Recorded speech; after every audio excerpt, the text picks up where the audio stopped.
Liam was a 15-year-old boy from England. He loved history and ancient mysteries. One day, he was reading a book about Egypt. The pictures of the pyramids amazed him. "I want to see the pyramids," Liam said. The next summer, Liam's parents surprised him. "We are going to Egypt," they said. Liam couldn't believe it. "Really? Egypt, the land of the pharaohs?" His parents smiled. "Yes, Liam. Pack your bags." When Liam arrived in Cairo, the capital of Egypt, he was amazed. The city was busy with cars, people, and markets. The air smelled of spices and food. From the hotel window, Liam could see the tops of the pyramids in the distance. "They are huge," he said. His mother laughed. "Wait until you see them up close." The next morning, Liam and his family went to Giza.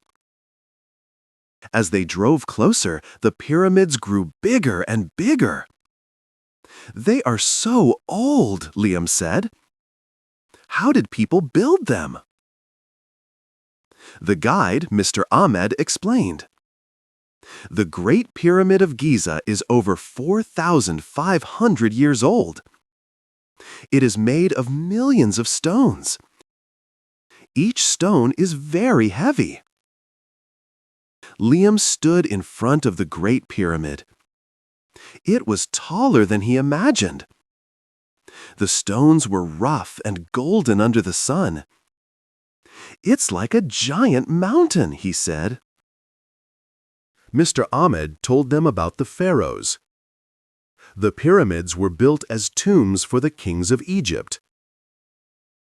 The pharaohs believed in life after death. They wanted to take their treasures to the afterlife. Liam asked, "Are there mummies inside?" Mr. Ahmed smiled. "Not anymore. Most treasures and mummies are in museums now. But long ago, the pyramids were full of gold, statues, and other treasures." Liam's family bought tickets to go inside the pyramid. The entrance was small, and they had to bend down to walk. The tunnel was dark and narrow. "Is this safe?" Liam's mother asked. "Don't worry," said Mr. Ahmed. "Thousands of people visit every day." The air inside was cool and smelled like old stone. They climbed up a steep passage and finally reached the king's chamber. It was an empty room with smooth stone walls. "Imagine a king lying here thousands of years ago," Mr. Ahmed said. Liam touched the wall. "This is history," he whispered. After visiting the pyramid, they went to see the Sphinx. Liam looked up at the giant statue. The Sphinx had the body of a lion and the head of a man. "What is the Sphinx for?" Liam asked. Mr. Ahmed explained. "The Sphinx guards the pyramids. It is a symbol of strength and wisdom." Liam stared at the Sphinx's face.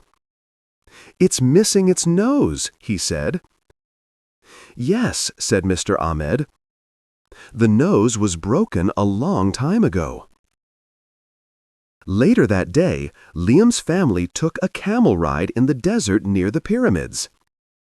Liam's camel was named Ali. The desert was hot and the sand was golden. The camels walked slowly, and Liam felt like he was in a movie. "Look at the pyramids," Liam said. They looked even more magical in the sunset. The sky turned orange and pink. "This is the best day of my life," Liam said. The next morning, Liam found something strange in his bag. It was an old piece of paper with strange drawings. Where did this come from? Liam wondered. He showed it to Mr. Ahmed.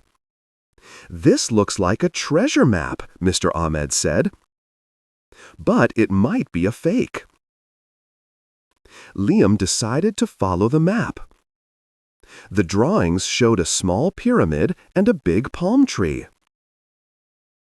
Liam's family and Mr. Ahmed went to a smaller, quieter part of Giza. They saw a small pyramid that looked like the one on the map. They walked around the pyramid and found a hidden entrance. It was covered by rocks. "This is exciting," Liam said. Inside, the pyramid was dark and cold. Liam used a flashlight to see. The map showed a secret room. They followed a narrow passage and found a small door. Mr. Ahmed pushed the door and it opened. Inside was a room full of old pottery and paintings on the walls.